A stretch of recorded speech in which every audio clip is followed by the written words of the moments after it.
I'm Ariana Grande. Hi, I'm Cynthia Erivo. And you're listening to the Broadway Podcast Network. Visit bpn.fm to discover more.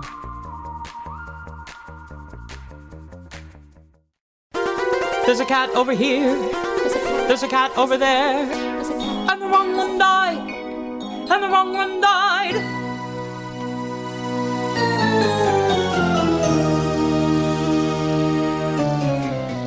Welcome to The Wrong Cat Died, the podcast breakdown of the catastrophe. I'm your host, Mike Abrams, and today we have another amazing guest. Last summer, I did a series of episodes with the Perelman Performing Arts Center reimagined production of Cats called Cats, the Jellicle Ball, where we brought you a series of episodes throughout their run. I am thrilled because they have officially announced a Broadway transfer.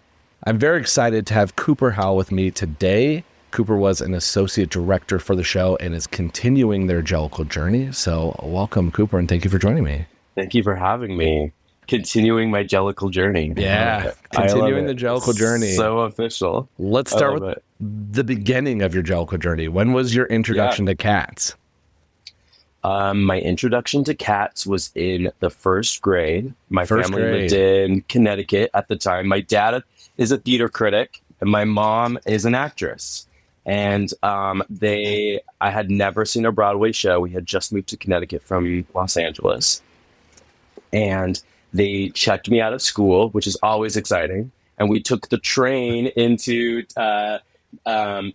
Grand Central Station, which is also really exciting. And I went with my dad, and we went to the Winter Garden Theater, and we sat third row center in the aisle, and we saw Cats. And wow. I have like three vivid memories. One of them was the Rum Tum Tugger jumping up behind me and scaring the shit out of me. Yeah.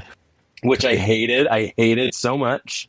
I remember the boat scene. I remember there was a boat scene and there was like lots of water, and I realized that they later cut that part because it's kind of racist. Yep. And then I remember just sobbing my eyes out when it was Liz Calloway. Liz Calloway was my Grisabella, and she was. Liz Calloway, like the voice of Anastasia, she's awesome. And I remember crying and not really understanding why I was crying. I just felt so moved. And then I remember that, huge tire she floated up to the ceiling in, and thinking, I don't understand what's happening, but I'm so moved. Which is, I think, a lot of people's experience of that production. So what is happening and why am I crying? And I love it. Yeah. So that's so cool. So you're moving from LA. This is the first Broadway show ever. First Broadway show I ever saw. Yeah. Wow. And then you get to go Winter Garden, Liz Calloway, an incredible cast, I'm sure, for, original Broadway run. Yeah. That is cool. And then you're young enough to not understand some of the cats, some of the Jellicle Ball stuff, You're just seeing, dancing, and singing and having the best time. Yeah, and just like kind of not computing that the people on the stage are actual people too. Yeah. Like to me, in being 6, I was like, oh, these are actual cats. And they committed to the bit, And I remember at intermission, they allowed specifically children to go up on stage and like look at the set. I remember looking at the set and being like, oh wow, like people are actually, and I remember asking my dad if they were singing live or if it was pre-recorded, and him telling me that they were singing live, and I just like could not understand that people's jobs were to show up to this theater and dress like a cat and act like a cat and then sing and dance in the show. This is and a like profession. This trash heap. Yeah, it just I didn't know that people could be paid to do that. It was wild. Was your dad critiquing it, or was this was for fun? No, this is just for fun. Yeah. Has he ever done a Cats critique in any form? He was a theater critic in Utah, where I was mostly raised for a long time, and in Utah, they just never, it was just not a cats friendly theater environment in Utah. I don't necessarily know why. There's a legendary one that everyone's trying to uncover. It just surfaced on social media within the past couple months at BYU. They did a college production, yes. but didn't put them in like full Cats costumes. And yes, so I just saw something about that. Looks hilarious. It's been a goal of mine to get somebody from that to tell me more about it. But yeah, Utah, that's not usually a tour stop, I don't think, for Cats. No, not really. No. Okay. Yeah. Okay. So you see it. Did you sing Skimbleshanks the whole way home to Connecticut on the train? Like, was that I remember being like feeling maybe a little sexually confused by the Rum Tum Tugger, even though I hated him jumping up behind me. Scaring you, yeah. Yeah, I thought he was kind of hot in a certain way, but, he's like an anamorph.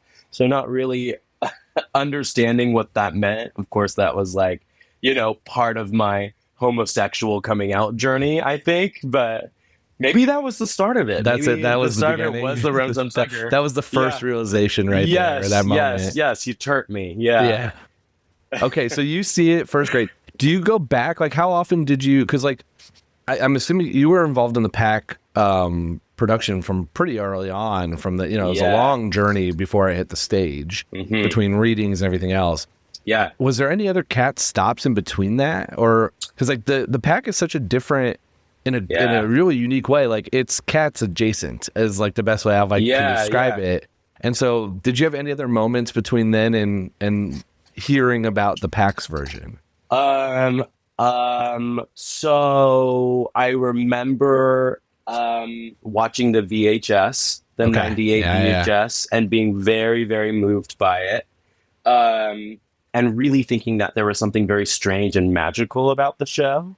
But really wishing that, I was raised by a theater critic and an actress. And so dramaturgy was sort of just like hammered into my brain. And so I remember, maybe being 12 at this point and watching Cats and thinking, in my snotty 12-year-old brain, like, oh, the show would be so much better if there was like a succinct plot and blah, blah, blah, blah, blah, blah, blah, blah. But not being able to deny the power that the show has. It just has this like magical power about it.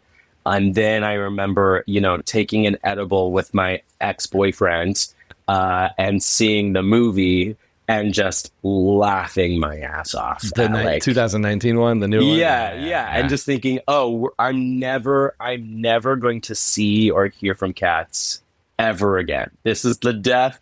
I am watching the death of Cats. And then the PAC production, I was involved basically since the very first workshop. I was the original Rum Tum Tugger. So I like came in to audition for it. In heels and like a really tight skirt and a tight shirt. And I sang Valerie by Amy Winehouse. And I felt pretty good about it. And I left and they asked me to sing Rum Tum Tugger, Seth. And I sang it and then I got cast as Rum Tum Tugger and I did the first 2 workshops as the Rum Tum Tugger.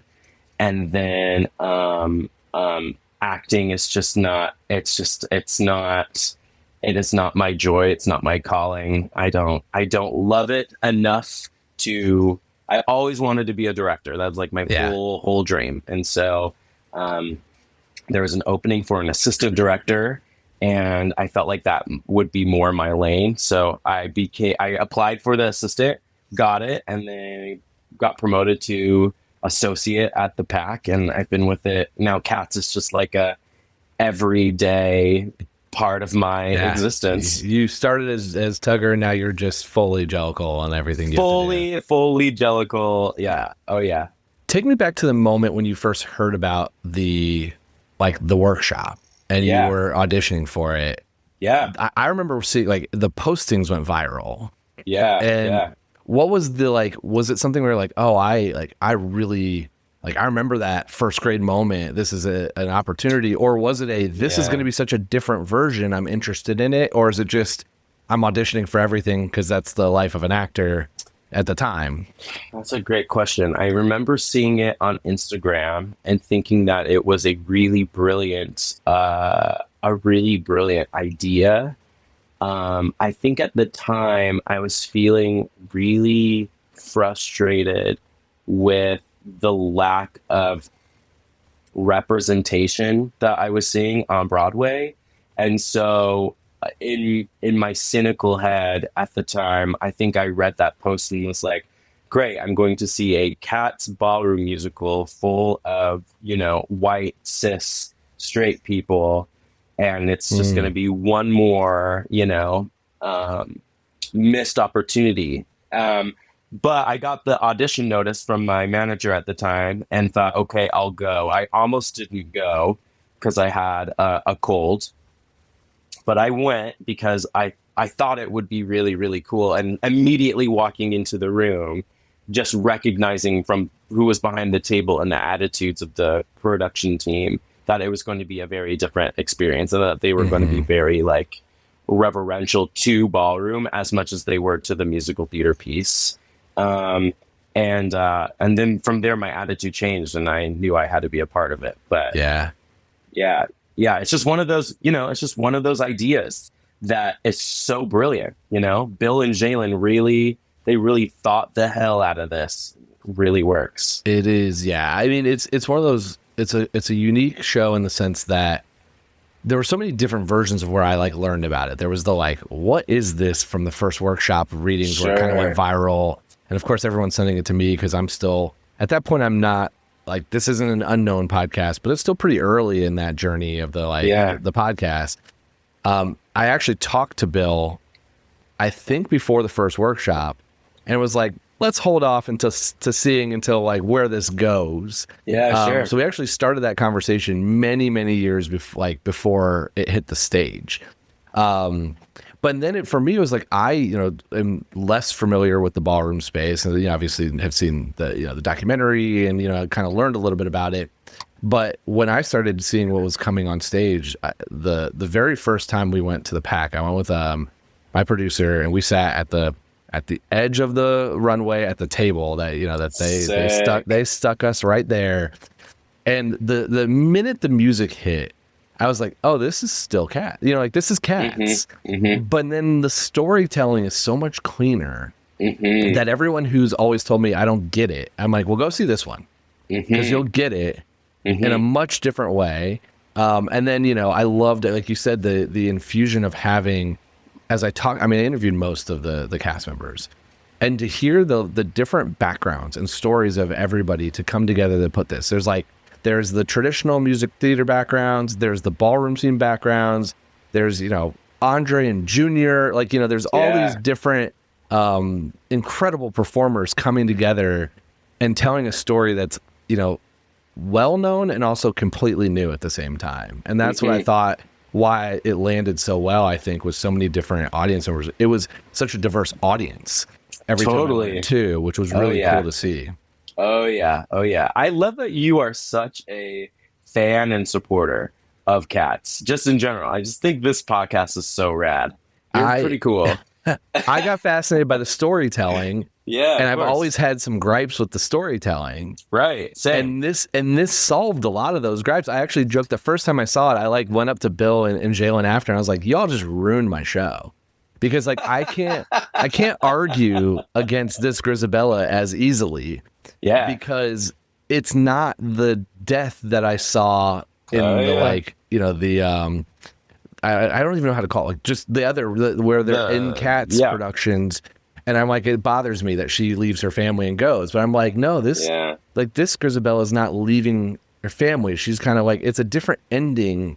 Yeah, and it leads to it better. And it for me, it also really, I love the moments of happiness turn, because I've always felt that song in the other ones, it's kind of a weird introduction to Act 2, and adding and the what is storytelling, right? Yeah, so there's just a lot of things I thought cleared up some stuff that I always was confused about as someone who the first time I saw it, I knew nothing about Cats. I walked in totally blind with a free press ticket from a friend who couldn't even go, and I lived in New York for 3 weeks, and so I was totally in over my head, and then I was trying to figure out what I watched, and I think that did you see that originally? Did you see that original production, or did you see the revival? 2016 revival. Okay, second to last preview. Yeah, Andy Blankenbuehler. That was what I saw. Yeah, so I couldn't have told you the first thing about the difference in choreography or anything. I now know a little bit of that.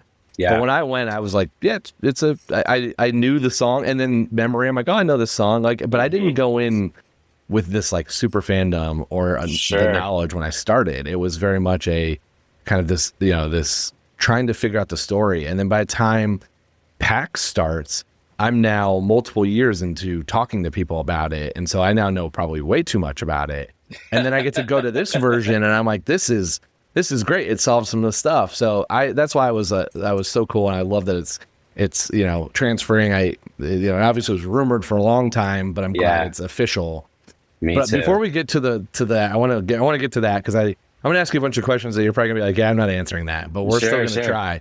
Yeah. Before that, though, I want to hear a little bit about the transition from Tugger to producer, and like, what does that role change feel like? And then also, how was it with like going from, because a lot of the same cast was still through all of it, to going from being on stage or not on stage, workshopping with them to now a totally different role within the company. Yeah.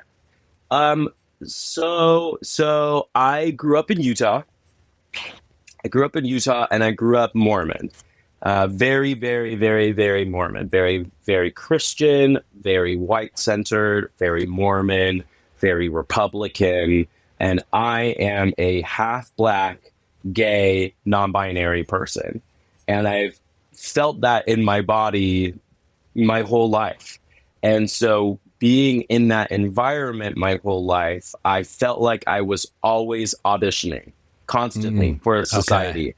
There was like, I spent the first 22 years of my life not actually focusing on who I was as a person, but trying to shape who I was every single day to pass, to be straight enough for the straight people, to be Mormon enough for the Christians, to be, Republican enough for the, it was just constantly auditioning, constantly. And, I left the church when I was 20. I was served a Mormon mission, did the whole thing, went to Texas, came back, almost got married to a woman, was kissed by a boy, and that was a wrap for me, and I realized that, there's like this whole other side of myself that I had been ignoring because I've been auditioning for my friends and family and community for 20 years. And so then I spent the next 15 years being a professional actor.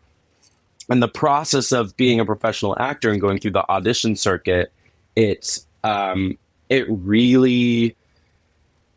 felt like a continuation of being Mormon, even though I wasn't Mormon anymore, where, with auditioning as an actor, you walk it, you prepare and you prepare and you prepare, and you walk into a room and you audition and you do your stuff, and it is not in your control whether someone hires you or not.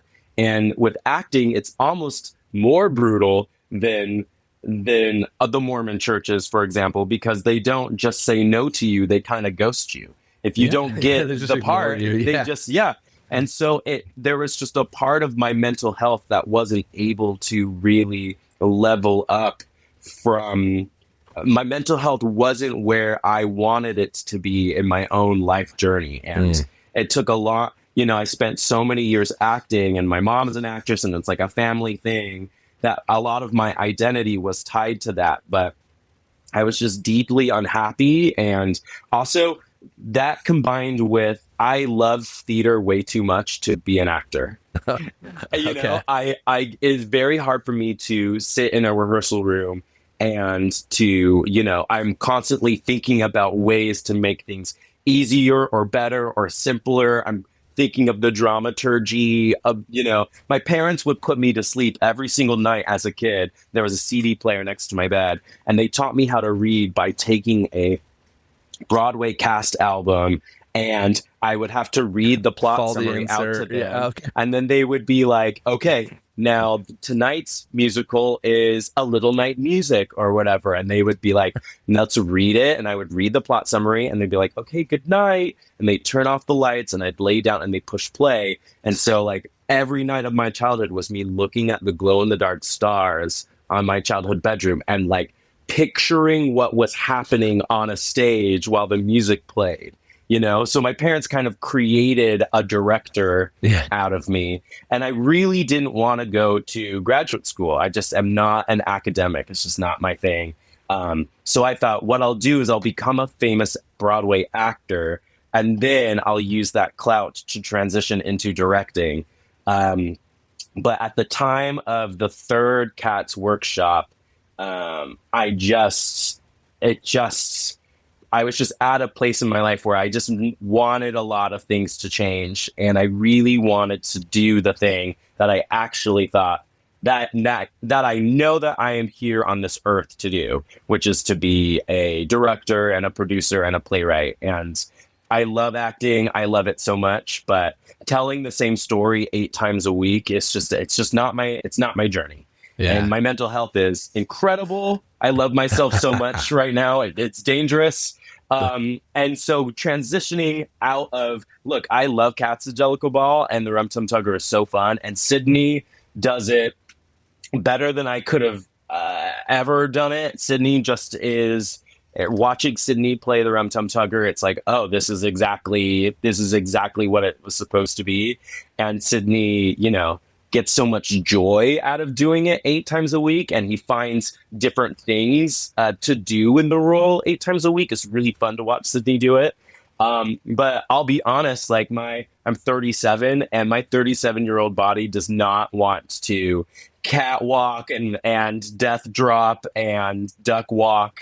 Like I love those actors, I'd step in front of a bus for them, but I definitely don't want to put my knees through what those actors have to do in the show. So I am very happy to be on the other side of the table and, make sure that their lives are good and that kind of stuff. That's amazing. I love that your parents did this whole thing of like, we're going to put this music on, we're going to make you read, like almost basically being like, now they're going to like, you're going to sing this, you're going to get ready to be an actor. And it's like, nope, they created the director instead. Like they really did. Yeah. I love that. There was no choice. What I was going to be. Yeah.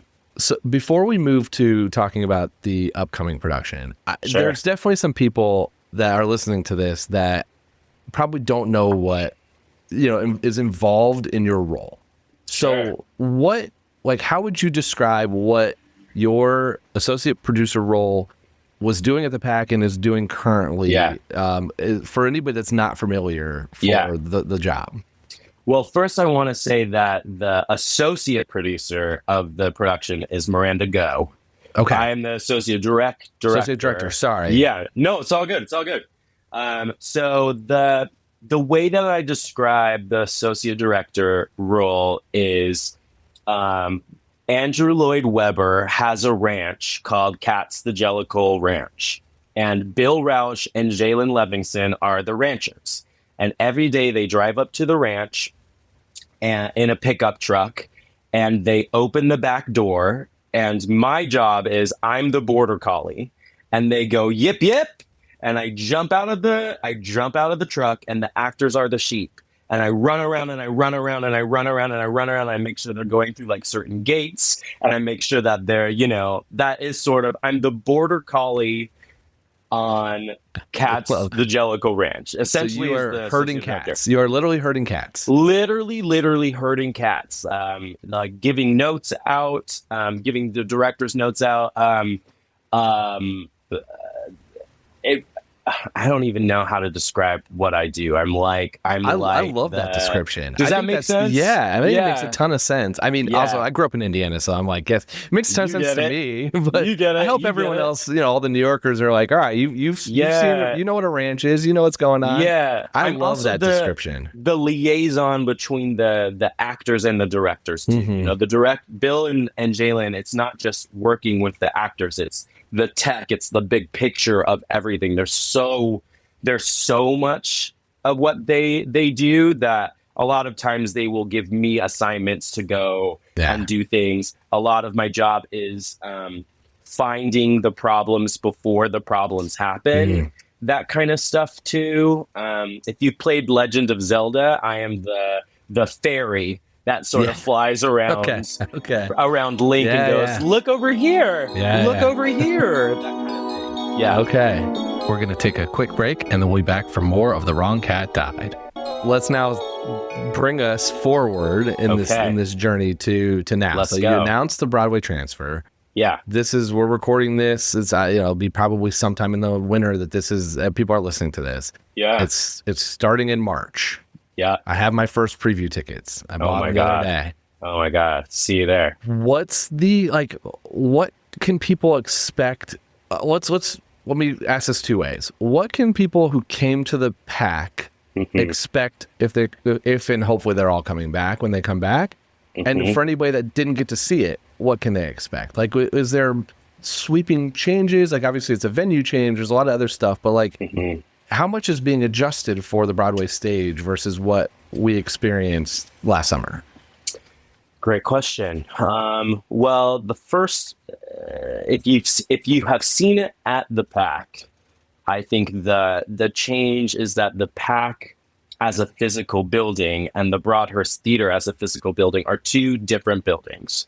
And so a lot is just adjusted with the physical actual space that it's being played in.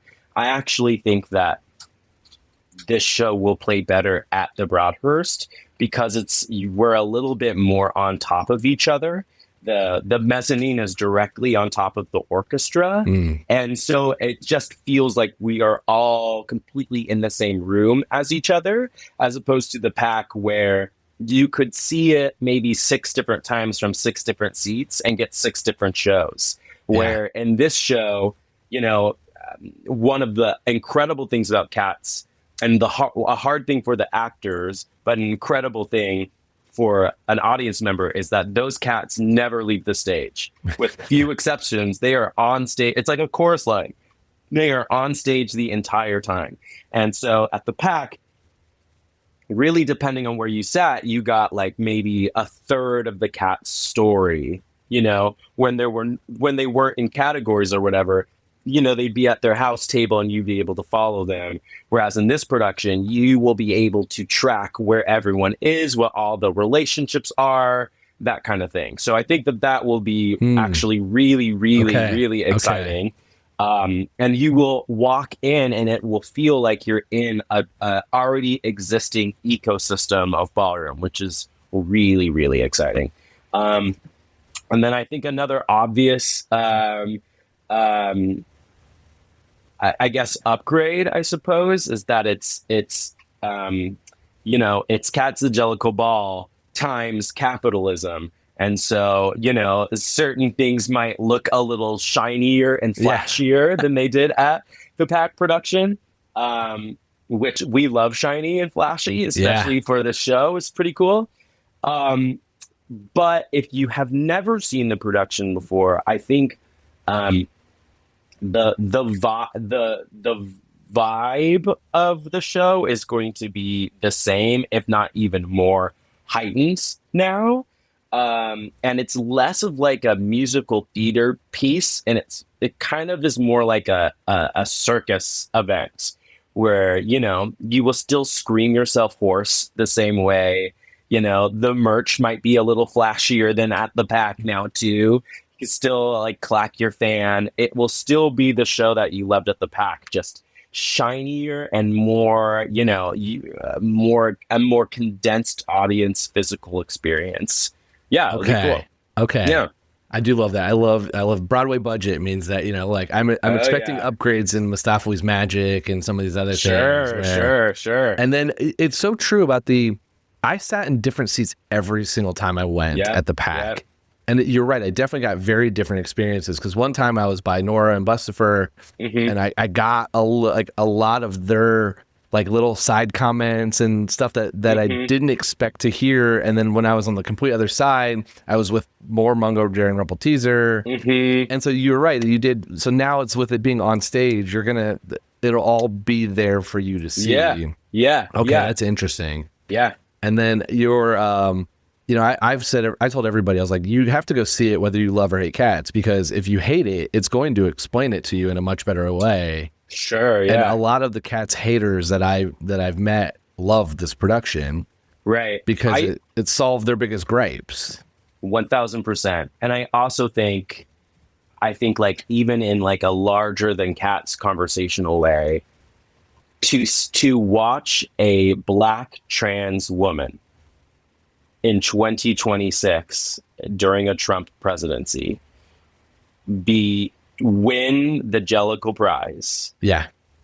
and be selected by a community as the person who is the most deserving of an award, and see them, spoiler alert, Grisabella wins, Yes. and to watch a Black trans woman win that award in a Trump presidency is like I think the thing that is the actual largest difference between 2024 last summer of Biden presidency, where it was like, look at this cool thing that we created. Look at how we're doing cats.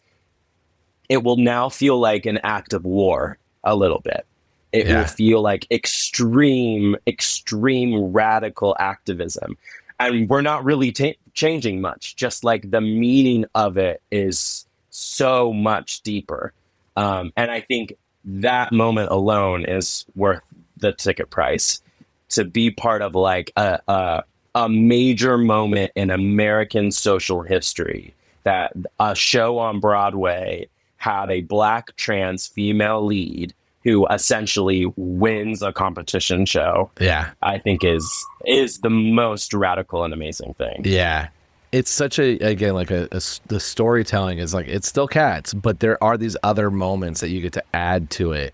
Yeah. With that being a clear one. And just also the way, Grisabella gets to, like, with it being a ballroom, it's not, this show's called The Wrong Cat Died, because I'm like, Grisabella is being sacrificed, to the Jellicle Moon and the Heaviside layer. Right. And I never felt that way in your performance. I felt which is why it almost like ruins my show, but I felt like, yeah, Grisabella does, like, she wins, like she's winning, and she's not like, when she's in, I don't want to spoil because I don't know how you're going to do the ending, but at least at the pack, it didn't feel like it was a finale, like it was the end of Grisabella. It felt like the beginning, and that to me is where I didn't feel like it was the beginning in the the other productions I saw, because I felt like it was like, all right, we're gonna bye. Well said. And so I think that is a cool moment. You're totally right.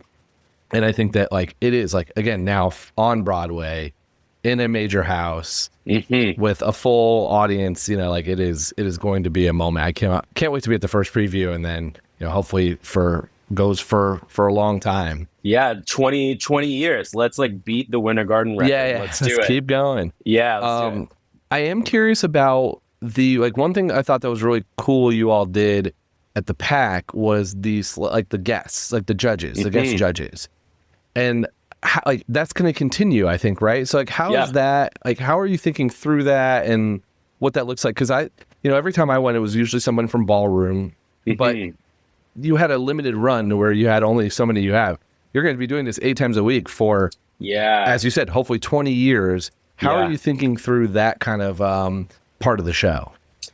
That's a great question. The guest judges are returning for sure. It's like an integral part now. It's always been very important that this production, in doing cats, all the choices that we make have to make sense, not only for Andrew Lloyd Webber's cats, but it also has to make sense for ballroom. So it really does feel like a 50-50 equal marriage, or our 100-100 equal marriage of the two worlds. And the priority, as far as I understand it, is to continue to have ballroom icons be those hosts. And I think in all fairness, because, we do want to run obviously until, 2046, that we also have musical theater icons as well come and judge that too. So thankfully this time around, I should not say thankfully, this time around it is it is not my responsibility to do the guest judges either booking or whatnot. So I'm not sure of the intricacies of that, but it was a huge job last time. It was a very, huge job. The other associate director, Naomi Stewart, that was like a big part of her job, and she killed it. The sort of the learning sheet that all the judges do, and making sure that they meet Munkastrap before the show, and Munkastrap, Dudney teaches them sort of like when he points or whatever, what they can, how they can, and I'm sure that will be a part of it as well. And it's a lot of extra work, but I actually do think it really adds to the experience of it. So, I don't know. I love that part of it, and I love that it's continuing, and I think it opens up, it opens up a lot of pieces. Some other shows have done similar things, and it was always a cool kind of like, who'd you have, moment. That's a great word of mouth too. So I'm glad that that's continuing. Yeah. My only other question, you might not be able to answer this one, but I sat with Andre, when I recorded with him at his throne, and it was like, there were audience members next to him and behind him, and like very much like part of that. How are you going to try to preserve some of that level of like, Old Deuteronomy is running the show and judging, but it's going to be in front of us a lot more with it on stage? Like, how do you try to incorporate that moment? Because I thought that was such a cool part of it too, when he first comes out and kind of, basically commands the crowd like you've never seen, and then comes and sits like right in the middle of us all. Great question. There's both a lot that we don't know yet, since we're not in rehearsals, and there's a lot that I cannot say in terms of like what the actual stage will look like. However, by it just being Andre the Shields, I don't think there's any way in the world that we could put Andre underneath a trash can in the alleyway outside of the Broadhurst Theater, and he would still find a way from inside of that trash can to command all of the energy in that room. So I think actually this time on Broadway will be even more powerful, just given, the kinds of, Andre always said, if this show goes to Broadway, the revolution will begin. He has always said that since the first workshop. And I think that is especially true now. I think he is like really awakened to the storytelling and the activism that the show just is by the bodies we have on stage. And I think that sort of experience that he gave everyone at the PAC of just being this supernatural, godlike being will only be heightened this time around. Yeah, I can't wait. I mean, honestly, this is the perfect teaser. If you want to know how it ends up happening come March, you gotta buy a ticket and come. Absolutely. And it'll be great. I cannot wait. We'll link obviously how to buy tickets. You can buy them now. I've bought mine already for the preview. I'm sure I'll go multiple times during the run. Especially when it goes till past 2046. There'll be plenty of times for me to come. And I can't wait for you. I know you still haven't finished announcing the cast, and there's a lot to come. So we're excited. But I want to do some rapid fire. Okay. We're gonna do this from the PAC perspective for these questions. So if you could go on one night for any of the Cats characters, who would you want to play as and why? Oh my God. I mean, I guess I should say Rum Tum Tugger, I guess. If I had to go on for any of the characters, I would go on as Mr. Mistopheles. Okay. Yeah. The other half of that. Fun, the other half. Yeah. That was a fun track for sure. Who are your favorite and least favorite cats from a character, like personality wise? Like, which one would you want to hang out with, and which one would drive you crazy? I would love to hang out with Grisabella because I feel like she needs some extra love and attention and care. And, she's an icon. I think Jenny Anydots would annoy the shit out of me a little bit. She's like a little too angsty and on top of everybody. Yeah. I think that's my answer. Okay. Yeah. Favorite song in the show? Ooh, that's a great question. I think my favorite song in the show is The Naming of Cats that Munkastrap sings. Yeah. Yeah, I think there's something very hypnotic and commanding about it, especially the way that Dudney sings it. Yeah. There's there's so many in this production that I love. So I'm like, it changes for me all the time. And totally. Okay, I always ask a fun one, but for Pack, I asked you all, what house would you be in? Probably the House of McCavity. Probably. House of McCavity. Okay. Yeah. I'm a Slytherin, so I feel like that makes yeah, so you're right. You knew right away. That makes sense.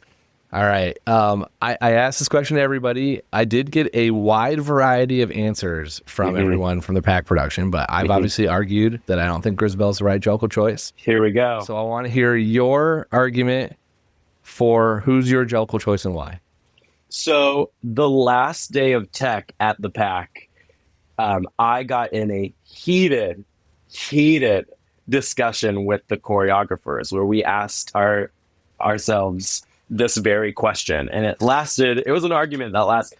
It was a friendly argument, but we like really litigated this argument. And I think their answers were very fair, and I think my argument is the same today as it was last time. I think Syllabub is the Jellicle choice. I think Syllabub, yes, Grisabella has an amazing transformation. I think there's like Andre was one time in rehearsal, he was talking about how each of the cats, he was talking about his perspective of Deuteronomy, that each of the cats kind of has like a mortal sin, that each of the named cats has like a mortal sin, that like why they didn't get the Jellicle choice. Like Tugger, it's pride, and yada, yada, yada, yada, yada, yada. Mungo, Jared, and Rebel Teaser, it's greed, and et cetera, et cetera, et cetera. But for me, Syllabub is the only member of the tribe that actually sees Grisabella. They see Grisabella and what Grisabella is worth before even Old Deuteronomy does. Yeah. And they are the one, it's not Deuteronomy, it's Syllabub that's like, no, girl, go out and walk this runway and tell your story. It's Syllabub that does it. And so I think the purity of heart, because of purity of heart and, their unconditional love and regard for all people, I actually think that Syllabub is the most worthy Jellicle choice. I love it. I have a Syllabub question for you. This is a director Syllabub question for you. Sure, here we go. Teddy took a lot of photos. Yeah. And those were real cameras. Yeah. Where's the Jellicle yearbook? Why are you not selling that? So there was no film in the cameras. All of them had no film? Yeah, you can wind them up and still click it. So I asked Teddy, and I thought the conversation was that there was film and that this was actually a camera. Okay, well, that ruins it. I thought you had a ton of photographs from weeks of productions. From my understanding, there was no film in it. Okay. I would love it if there was. That would have been quite a history book of. Oh my God! Yeah. Okay. Well, I love the Syllabub answer. I do think there's a lot of truth, and that character changes on who's the first one to approach Grisabella, depending on production to production. Yeah, because sometimes it's like Tantamile or something like that. Yeah. Right? Sometimes it's Tantamile. Sometimes it's usually one of the younger kittens, but it's usually somebody from there that's also singing part of it. It's not 100% every time. Right. I love the way and Teddy was so fun doing it too, but there's such a story there of that encouragement of Grisabella, it is your time. You need to go. It's your time to walk. You go make this moment. Yeah. And that is again also a little different in the other productions where it's it feels like Syllabub or whoever comes up is the first one to say, yes, I'm welcoming you, but Old Deuteronomy is kind of encouraging it. You're right. Whereas this one, it's before, like you said, Old Deuteronomy. Right. Yep. There's a beautiful moment if you're, when you're, I think it's during Little Memory, that maybe it'll be much easier to see on a Broadway stage, but depending on where you were, Syllabub is looking at Grisabella, and I think Grisabella was up in the balcony, and so it's depending on where you're looking, you can kind of see that moment. And it is, like you said, it's a little bit, not challenging, but different depending on where you're sitting. And I think maybe you'll be able to do more with that with a Broadway stage, which is cool. Absolutely. Absolutely. All right. I love Indy non-Grisbell vote. So that's a plus for this podcast, for the column here. But yeah, how can people stay in touch with you, what you're doing? We obviously will link how to get tickets to the show, but anything else to kind of tease everyone up ahead of March? Personally or cats wise? Both. Or I mean, before March, the new additions to the cast will be announced. We've had a full week of auditions this week and saw some really exciting choices. So that will be really fun to see those people and those announcements. And this is the kind of show that deserves to be on Broadway. Yeah. This isn't like the umpteenth revival of a show that your great grandparents bought the vinyl for in the 40s. This is like a radical, socially aware celebration of queerness and transness and blackness and brownness and otherness. And so following Cats on social media and buying tickets to it, and I think it deserves. I mean, the economy is crazy right now, but this deserves your money. And the social media of Cats is also killing it. Oh my gosh, fun. The TikToks and Instagrams are unbelievable.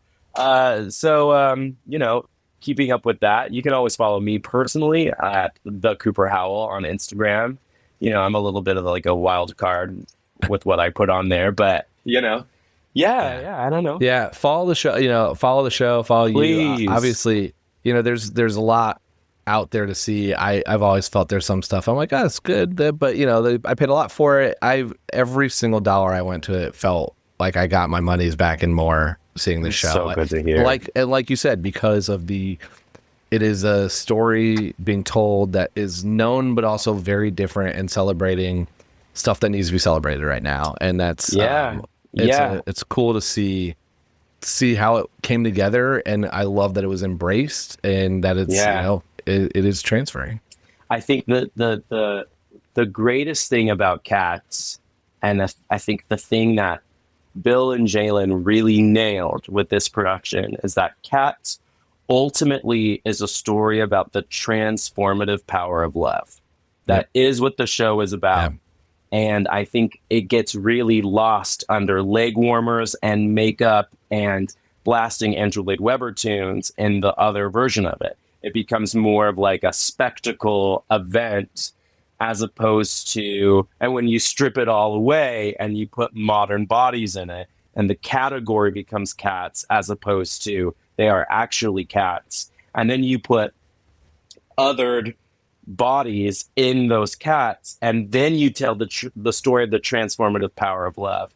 I think it will be very hard to come and see this show and then walk out of the Broadhurst Theater and look at the news about what is happening in our country, in the world, and not have a different perspective on it, and I think that ultimately is the best thing about theater, is that theater was created by the Greeks so that they could push morals and lessons into society, and I think this version of Cats does that perfectly without being without changing a word of the script or a note in the score. And it's not pushy. It is just representational.